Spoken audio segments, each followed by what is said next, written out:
A happy Veterans Day and a thank you to all who have served our country. While it seems like a small token of appreciation, it is indeed heartfelt when we say that, not only for those of you who have served, but are serving right now. I want to kind of reflect on our high temperatures for the past 10 days. We go back to Tuesday right here. That'd be November 2nd.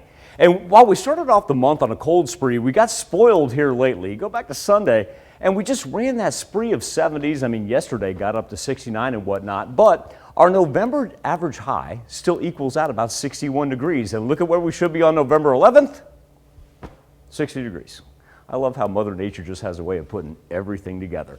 And as we stand over a beautiful 7th and Range line on this November the 11th, look at this, 56 degrees at the noon hour, which means you put our peak heating hours in between 2:30, 3 o'clock, we'll be right at 60 degrees. One thing that is making a difference, that west-northwest wind coming in at 22 miles per hour. So once again, blustery, just changed directions on us, and that's why we're not going to hit the 70s today.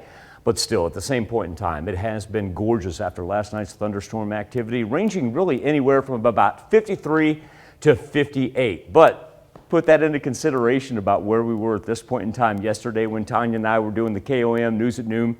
Anywhere from really about a 9 to 13 degree drop earlier this morning, we saw drops as large as 24 degrees in the span of 24 hours. But the nice thing about the Skywatch Storm Tracker, it is clear as a bell. Let's talk about that rain that we picked up overnight.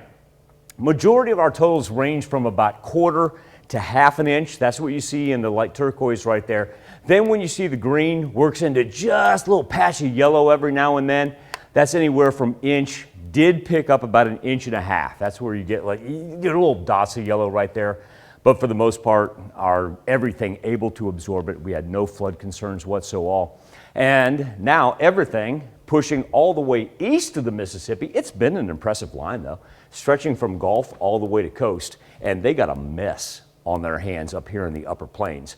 But what's happened is with the trough of the jet stream and that low pressure that now runs down through about Arkansas, as it continues to push that rain out to our east. Behind it, a whole bunch of high pressure, blue sky, sunshine, no worries, except if you live up here, because look at this mess. They got everything from high wind warnings indicated in the pink, the white, and the yellow. And then when you get up right up here, that's a blizzard warning that they're having to put up with in the middle of November. So all of a sudden we consider ourselves lucky.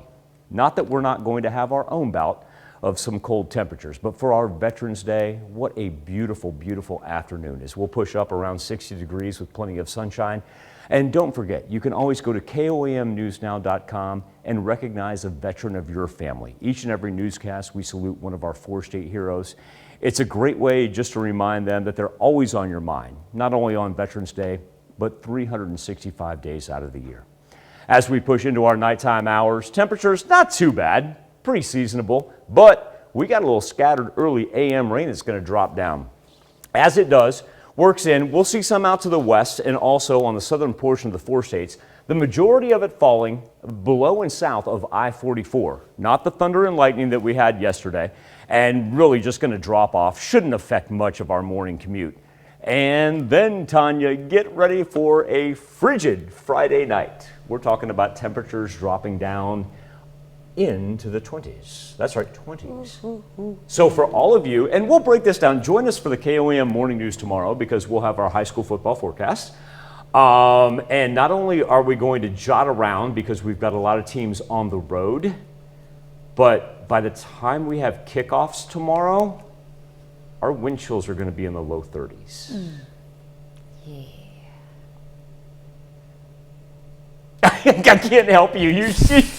You're looking at it's not hatred. I don't like the sound Folks, of she that. doesn't. It wasn't hatred she was looking at me with. It was really not going to warm up that much on Saturday. It was frustration. That's all Yeah. it was. Yes, Yeah. I know we're going to get there. But remember, I'm the terrible weather person Hey, who plays but look glass at half next empty. Tuesday and Wednesday. Why did you steal my line for tomorrow's morning news? I'm already look had- at glass half full. Glass half full. Script for tomorrow. That doesn't work anymore. That's what I do Okay. best. I'll have to write a new one for tomorrow morning then. All right. Thanks, Michael.